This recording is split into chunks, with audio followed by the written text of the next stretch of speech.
이곳에 아주 귀한 강사님이 오셔서 목회자 세미나를 하고 있어요. 그래서 저에게도 연락을 주셔서 모처럼 이 산호세에 오게 됐는데 오사관님을 꼭 한번 뵙고 가면 좋겠습니다. 그래서 사실은 저도 그 세미나에 어제 참석을 했습니다. 그리고 오늘 오후까지 계속되는데 오늘도 함께 참여하기로 얘기를 했었어요. 그런데 어제 이제 세미나를 참석하고 있는데 또 다른 목사님 한 분이 이렇게 오셔서 같이 제 강의를 듣고 있다가 강의를 듣는데 어디서 갑자기 전화가 이렇게 오시더라고요. 그래서 급하게 또 전화를 받으시더니 강의를 듣는 도중에 아주 급하게 이렇게 나가시는 것을 봤습니다.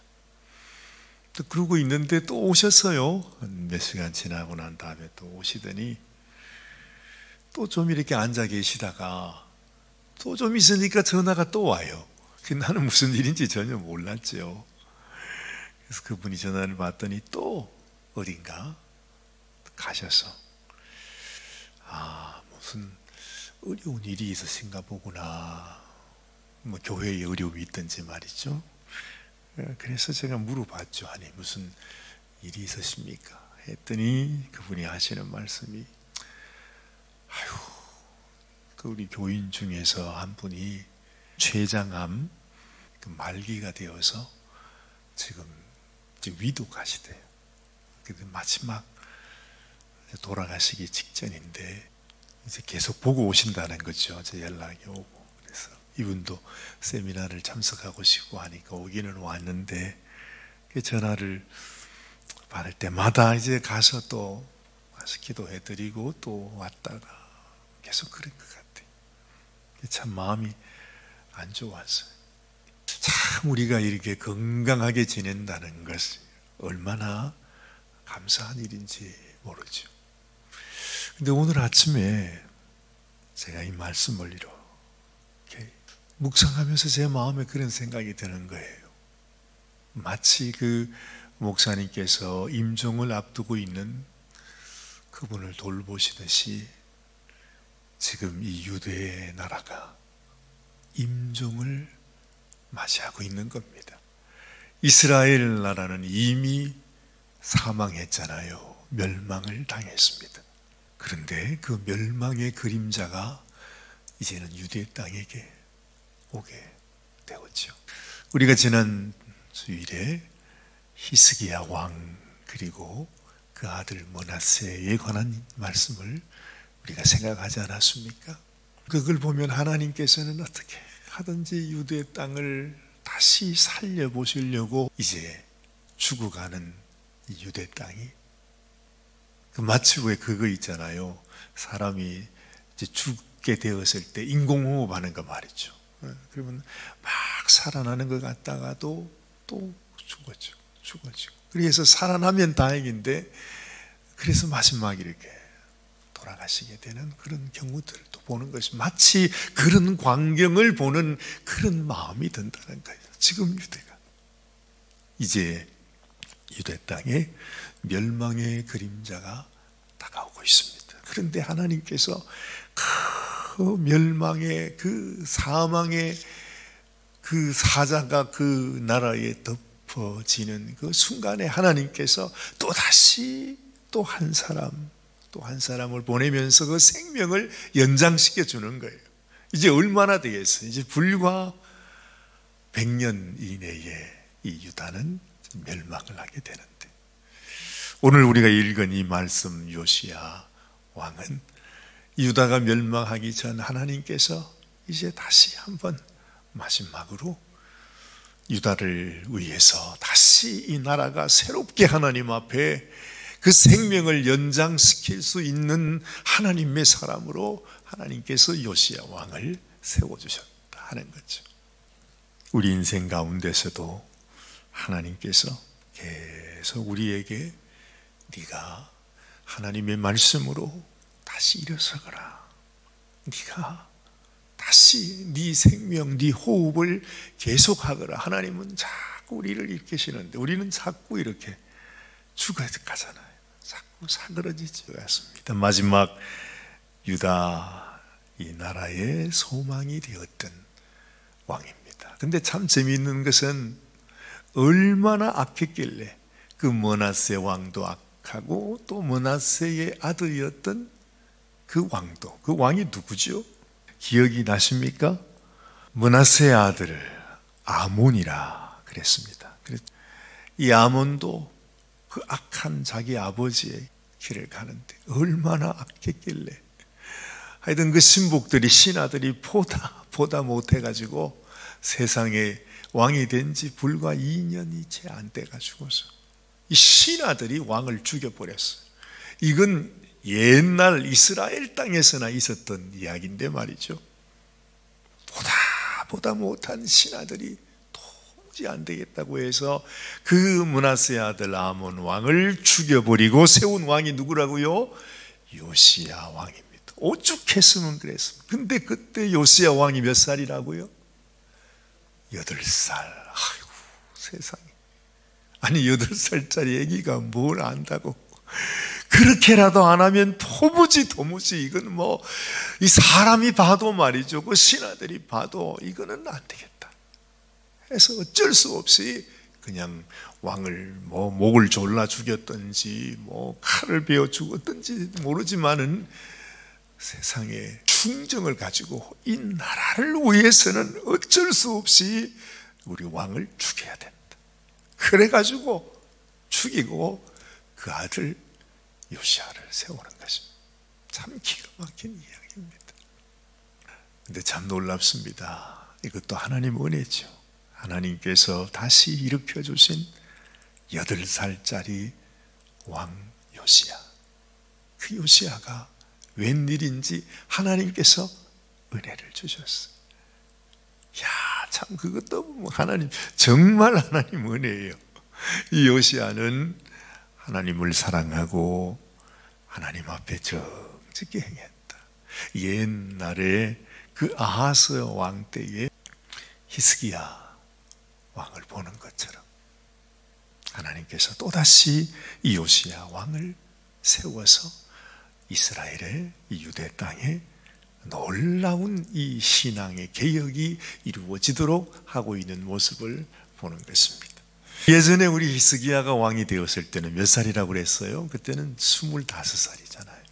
그래서 히스기야가 왕이 되자마자 그 첫 해에 첫 달부터 종교 교육이 시작됐다 그랬는데 요시야는 뭐 나이가 이제 8살이니까 뭘 하겠습니까? 근데 놀랍게도 요시야가 18세가 되었을 때, 그러니까 10년이라는 세월이 어쨌든 갔습니다. 그 어린 요시야가 뭘 했겠습니까만은 감사하게도 그 종교 지도자들, 제사장과 또 오늘 여기 등장하는 서기관, 사반과 뭐 이런 사람들이 이 나라를 살리기 위해서 어떻게 하든지 정말로 그렇게 하나님 앞에 신실하게 그 나라를 섬기고 있었죠. 이 요시야가 18년째가 되었을 때 이제 놀라운 일이 일어나게 되는 것 아닙니까? 자, 오늘 여기 한번 보십시다. 1절 말씀을 보니까 요시야가 왕이 오를 때에 나이가 8세라 예루살렘에서 31년간 다스리니라 그럽니다. 자, 2절 말씀, 요시야가 여호와 보시기에 정직히 행하여 그의 조상 다윗의 모든 길로 행하고 좌우로 치우치지 아니하였다. 3절, 요시야 왕 18째 해에 왕이 무술람의 손자 아살리아의 아들 서기관 사반을 여호와의 성전에 보내며 이르되 너는 대제사장 hil기야에게 올라가서 백성이 여호와의 성전에 드린 은곧 문지킨 자가 수납한 은을 계산하여 하면서 쭉 이제 성전을 보수하라 그 일을 시작하는 것입니다. 놀랍게 그 성전을 청소하는데 거기에서 뭐가 나와요? 율법책이 나온 것입니다. 더 놀라운 것은 정말 그 당시에 아니 성전에서 도대체 어떻게 했길래 그 하나님이 주신 놀라운 율법책이 어디다가 그것이 있는지도 모르고 완전히 어디 처박혀 있다가 먼지 속에 그냥 있다가 청소하다 보니까 이게 발견된 것이에요. 그만큼 이제 자기 아버지 때에 얼마나 하나님의 성전을 소홀히 하고 하나님의 말씀을 저버리고 살았는지 우리가 알게 되는 것이죠. 놀랍게도 이 사반이 이 말씀을 읽는데 요시야 왕 마음속에 그냥 마음에 우리가 이렇게 악하구나, 우리가 하나님의 말씀이 이렇게 말씀하시는데 우리가 말씀을 순종하며 살지 못했구나, 그래서 하나님께서 지금 이 나라에 저주가 임하고 있는구나. 요시야가 그걸 깨닫죠.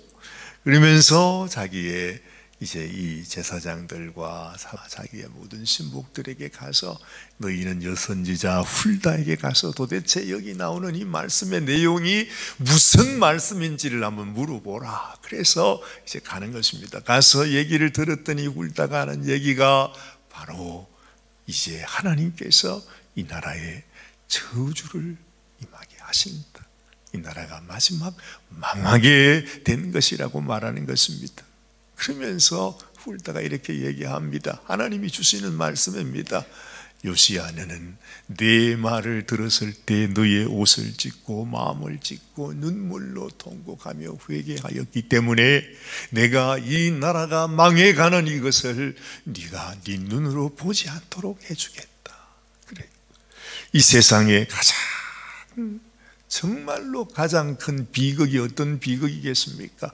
인생이 죽는 것보다도 하나님이 선택한 이스라엘 나라, 그것도 마지막 남아있는 유다 이 나라가 마지막 숨을 거두고 있는데 그 나라가 멸망하는 그 너무너무 가슴 아픈 그 일을 이제는 요시야 왕이 볼 수도 있었어요.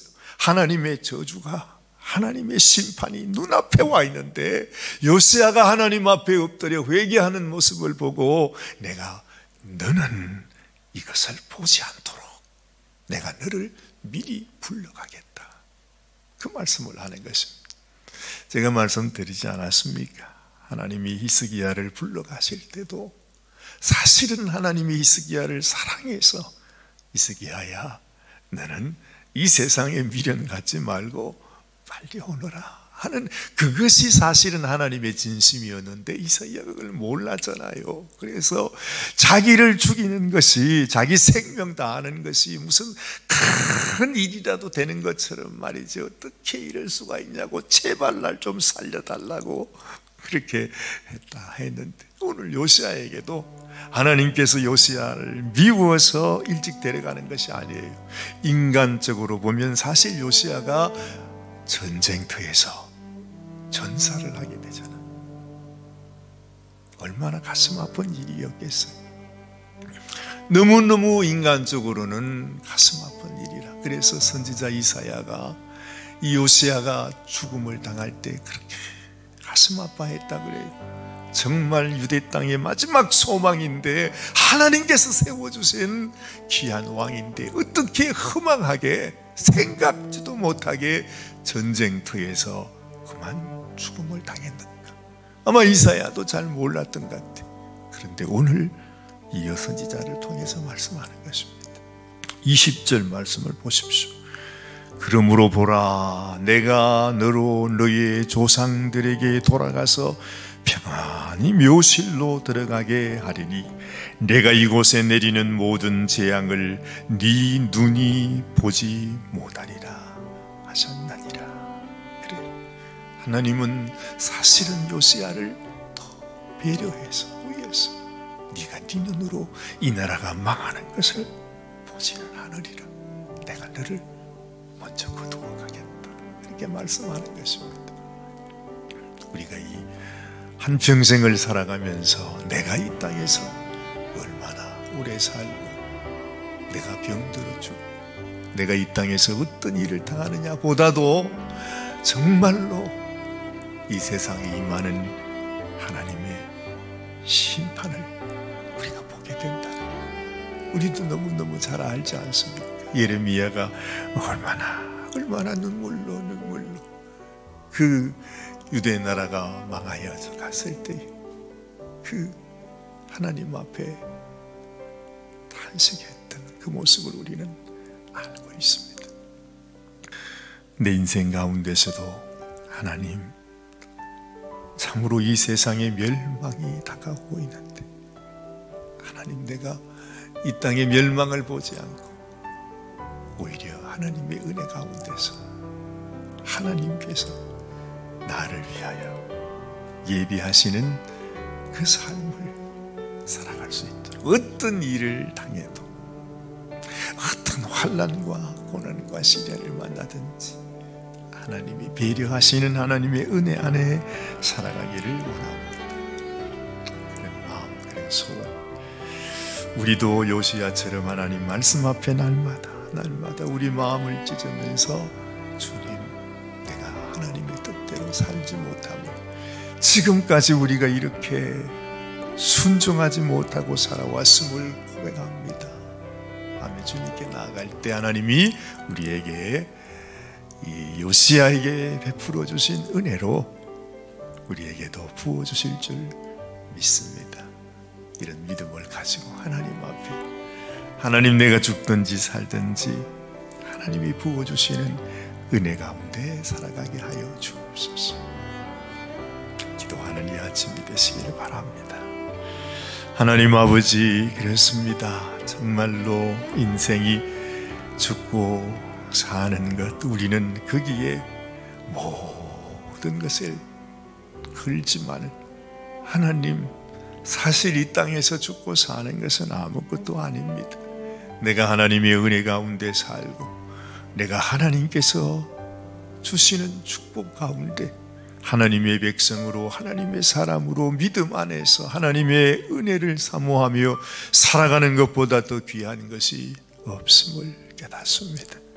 하나님, 요시야가 하나님 앞에 너무너무 귀하게 정직하게 다윗의 길을 걸어갔던 귀한 왕이었지만 아버지, 너무너무 가슴 아픈 또 마지막 전쟁에서의 생명을 잃는 그런 모습을 봅니다. 그러나 그 모든 것이 하나님의 은혜였던 것을 또한 주님은 말씀하십니다. 하나님, 우리도 이 세상에서 겪는 온갖 너무나 참담한 어려운 일들을 겪지만, 그러나 우리는 하나님의 은혜 안에 살고 있음을 늘 기억하게 하시고 하나님께서 인도하시는, 또한 우리 하나님이 지켜주시는 그 길을 따라 살아가는 저희들이 되게 하여 주시옵소서.